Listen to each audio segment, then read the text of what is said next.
that lived on the garbage heap by offering him scraps. I got this dumb idea from a movie. Luckily, the rat was smarter than I was and wisely kept his distance. The Kurds were great co-workers. They planned my future career for me. "We'll teach you to cook," they promised. "You won't have to wash dishes all your life." That's what I too was hoping. So I learned to make burritos, fry chicken, and squirt sauce on the tacos exactly as they did. Until one day my cell phone rang. Someone had told the owner of another restaurant about the guy who was willing to work off the books. The other owner wanted to make me a better offer.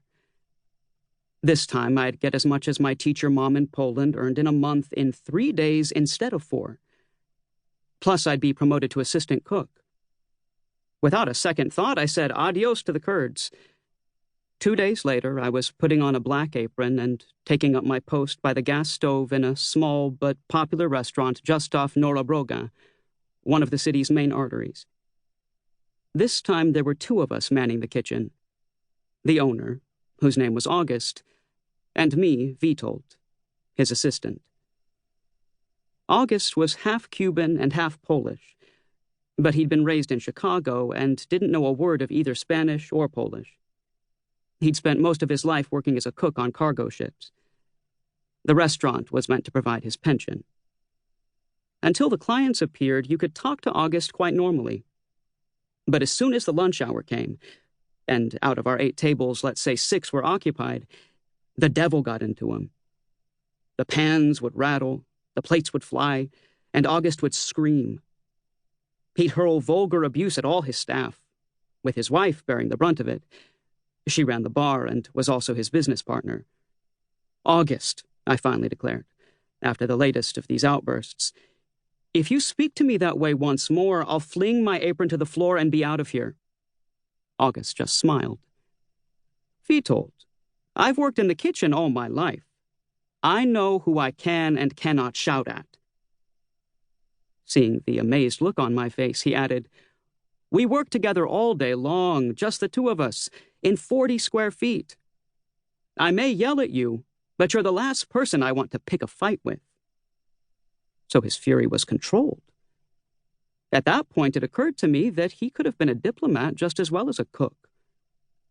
It was the first time I'd seen how crafty and cunning chefs can be. Once the situation in the dining room settled down, August's blood pressure would come down too. Then he'd tell stories about the sea. He'd spent half his life there, and he missed it. His tales were full of dolphins, whales, storms, and solitary yachtsmen whom he'd passed in his huge ship. There were tropical islands and frozen Greenland. The whole world was there. When we were free from customers, August became a wonderful, warm, intelligent guy with a great sense of humor. Then the diners would come back, and he'd go nuts again. I observed his mood swings for several months. Every day we cooked together, and I helped him come up with the dishes for a new menu. It was like magic. I felt as if we were painting the Mona Lisa together. One day August chilled a bottle of the strong stuff.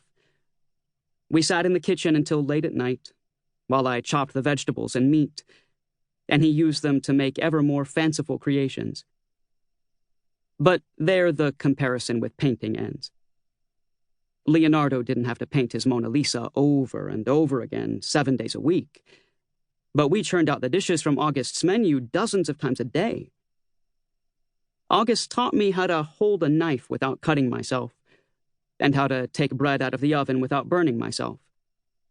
He taught me to cook steak and how to make salad and a great cream of leek soup. He even taught me what stance to adopt in the kitchen to make it easier to stay on my feet all day. He also taught me that if there were any fancy fruits left on the plates after the Sunday brunch we were famous for, raspberries, for instance, or lychees, or Cape gooseberries in their papery brown cases, we should give them a rinse and put them on the next customer's plate. "They're too expensive to throw out," he explained, seeing the horrified look on my face. Until one day, all 8 of our tables were occupied in 5 minutes flat, and there was still